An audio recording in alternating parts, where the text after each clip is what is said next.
What is going on, Spurs fans? My name is Tom Petrini. I am your host on the Big Fun post-game show.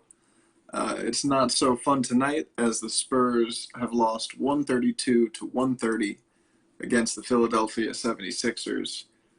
They had a real chance at this, and it looked like they wouldn't. Um, they went down pretty big in this game.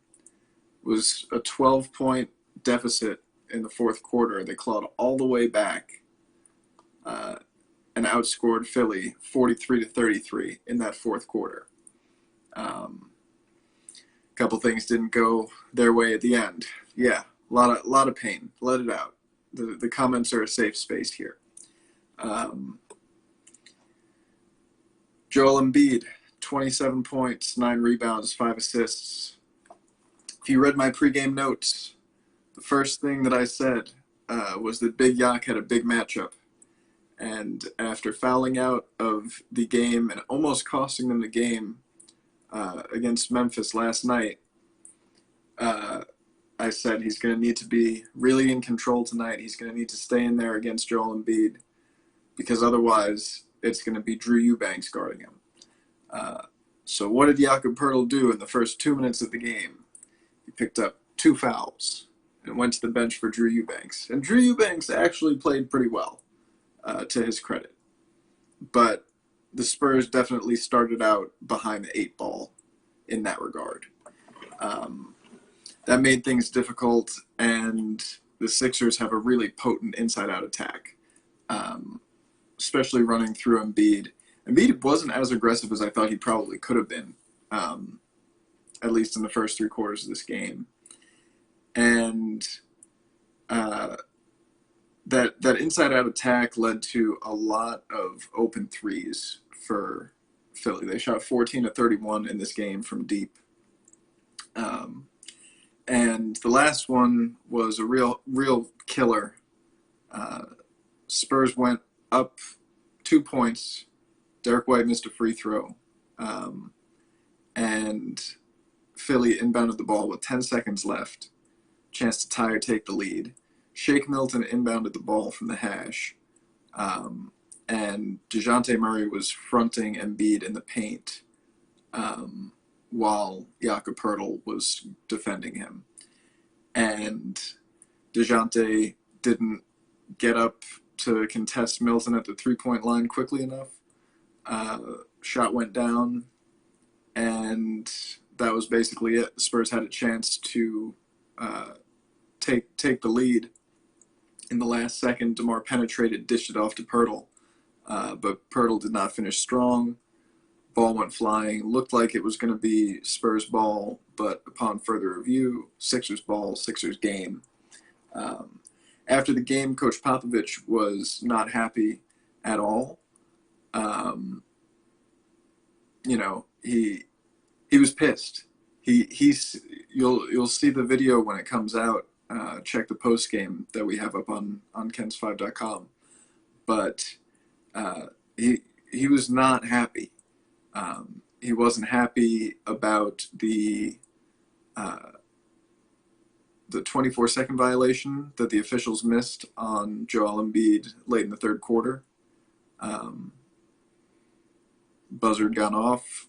Ball didn't touch rim. He tipped it in. It counted. They didn't review it. Pop was not happy about the loss, and Pop was not happy about the defense on that last 3 for Milton.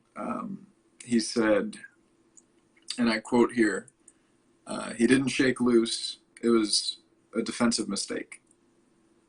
And yeah, DeJounte took some responsibility for that after the game. At the end of the day, that's one play out of many. It was an important play, though, and it didn't go the Spurs' way. Some things that did go the Spurs' way in this game. DeMar DeRozan had 17 points in the first half, 13 in the fourth quarter. Another 30-piece for him, and he is their guy when the games go down the stretch. He's their guy. He was really locked in, and it's a shame that beautiful shovel pass that he had in that last second didn't get converted into a dunk and a win. Rudy Gay had 24 points tonight. He was huge. It's tough to waste a great game like this from him, because I'm pretty sure the last time he scored 24 points in a meaningful game was last season. He had 23 in the final scrimmage. But his three ball has been pretty good. He shot 2 of 4 from 3 tonight. Spurs as a team, 12 for 26 tonight. Not bad. And Spurs' leading shooter from three-point range was Derek White, who had 20 on 4 of 6 from 3. One thing that I found interesting and a little concerning was Lonnie Walker's minutes during this game. He only played 19. He didn't play any in the second quarter. In the third quarter, he started, and he got a big dunk, but then it looked like he was favoring his right leg in some way. And he only finished with 19 minutes in the game, didn't play much down the stretch in the fourth quarter. So it was that's something to keep an eye on for the Spurs. Is Lonnie Walker healthy? That was something that was not asked to Pop post game. So we'll keep an eye on that. He's been a really key part of the Spurs bubble team. So if he's hurt, then that's certainly not good.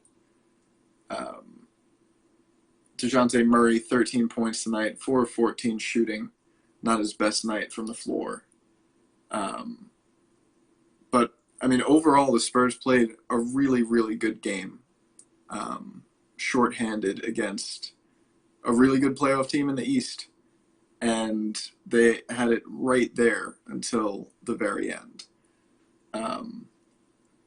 3 games that count in the bubble, 3 really close games.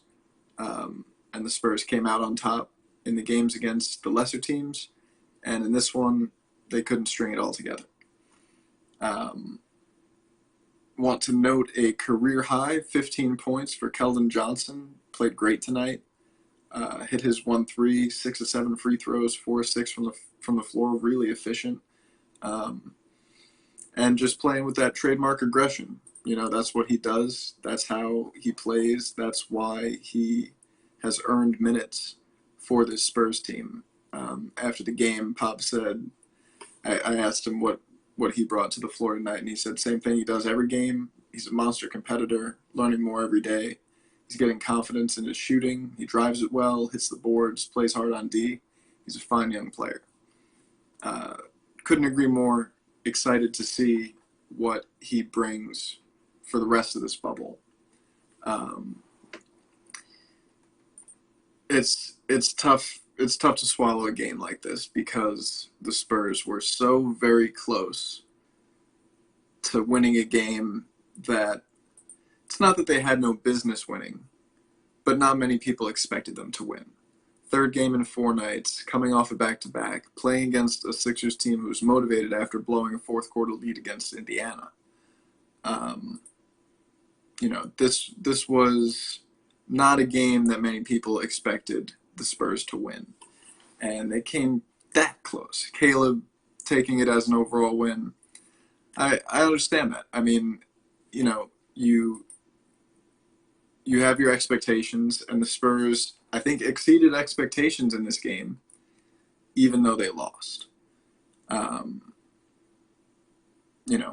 That comes down to not being able to expect too much from a team that's down 3 starters,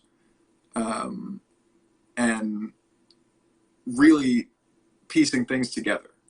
They're trying new things. They're developing, and Pop said coming in, the priority here is development.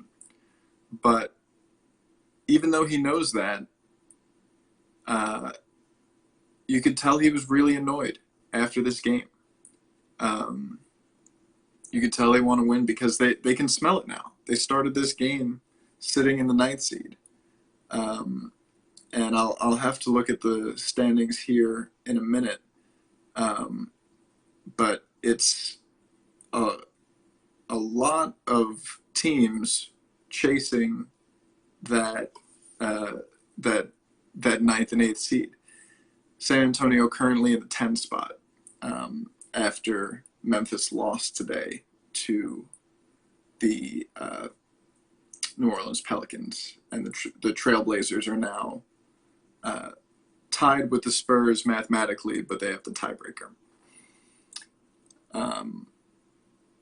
Pelicans' schedule gets easier. Spurs' schedule gets harder. This was a game that you really would have loved to have as a Spurs. Not mad at the loss. Yeah, Brandon, I hear you.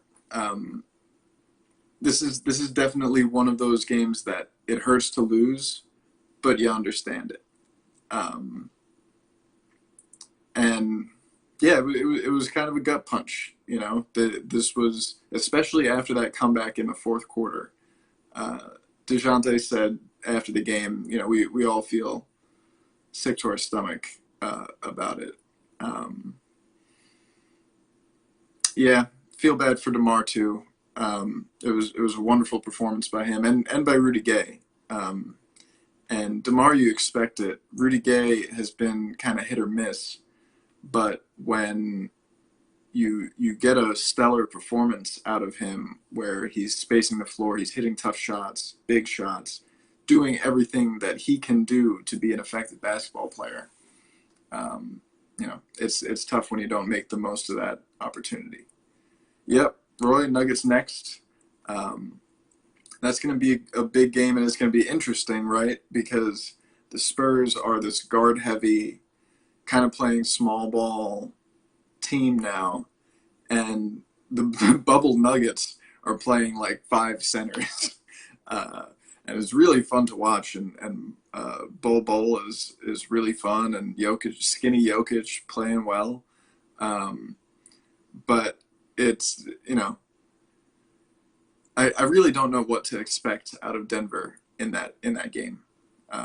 You know, that's something that I'll have to look at. But that might be a bit more of a winnable game than this Sixers one was, just because of the schedule and because of the injuries on the Nuggets side. Somebody in the comments here talking about Quindary Weatherspoon. Yes. Love that kid. He is a very solid defender, and Popovich said the other day, you know, they like his physicality, they like his aggression. Yeah, exactly, the aggression. He's fearless. He's a Mississippi State Bulldog, and they called him a bulldog during the broadcast, and that's a very apt metaphor. He reminds me a little bit of my bulldog playing defense when I'm dribbling around her. There was one sequence in this game, and we have the clip on Big Fun Pod and in our post game wrap, where he went and ripped the ball from Joel Embiid. It was he and Derek White combined to front the inbound pass and stop him there. And he took it coast to coast calmly, and then just pulled up for 3 and drilled it. And in the game, in the previous 2 games, he's looked a little bit tentative to me. He looks a little bit deferential, like, you know, he doesn't want to do too much. He's still trying to figure out where he fits next to his teammates, because remember, he spent pretty much the whole year in Austin. But he looked more confident tonight, and that was really cool to see.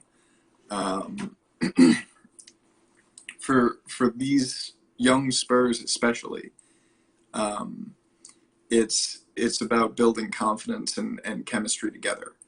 And, you know, Keldon, Drew, Quindary, Luka, who didn't play tonight, you know, they all spent the entire year in Austin pretty much. So I think Keldon is quite clearly an NBA talent, and the things that he does defensively, I think Derek White is probably the only defender who can guard so many different people so many different ways, the way that Keldon Johnson does. So again, a lot of really good things to take from this game, But just a heartbreaking loss for the Spurs, who played their butts off and maybe didn't deserve to win, but they certainly had a chance. Yeah, yeah, tough loss for San Antonio. As we said before, their next game is against the Denver Nuggets. Might have a full episode of the Big Fun Pod for you before then. So stay tuned for that. Before we go, any questions here in the comments? Anything I didn't touch on that you'd like to talk about?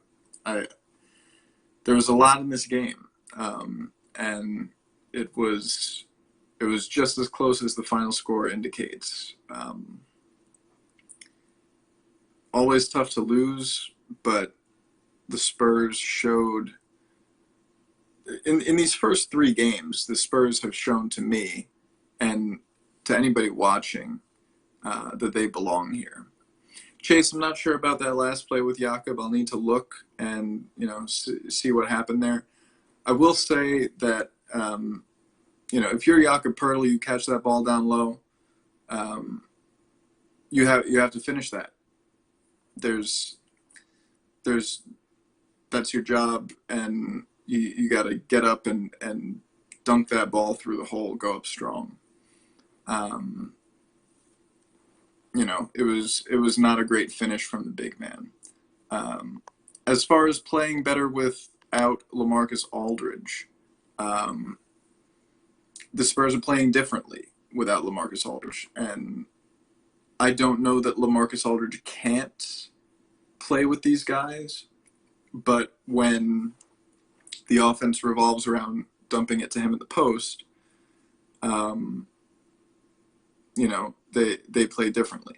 The Spurs are playing faster without Aldridge, and I think also you have to remember that it entirely changes the dynamic of how they play, because the thing that turned things around for the Spurs earlier in the year was Aldridge setting screens and popping and letting DeRozan be a scorer and distributor. So it's not just posting up that you lose with Aldridge. He's a very good stretch big. But you see how the Spurs are making it work without him. I don't think it's that he can't play this style with these guys, but because he's not there, they can't. They have to be creative. They have to move the ball. They have to get out in transition. So in a way, it's sort of forced them to be their best selves basketball-wise. All right. Well, that about does it for me. I'm going to sign off here on Big Fun Pod. Good to see you guys. Thank you all for hanging out with me. Moving forward to this next game, we'll have you covered on all angles. And as always, go Spurs go. Y'all have a good night.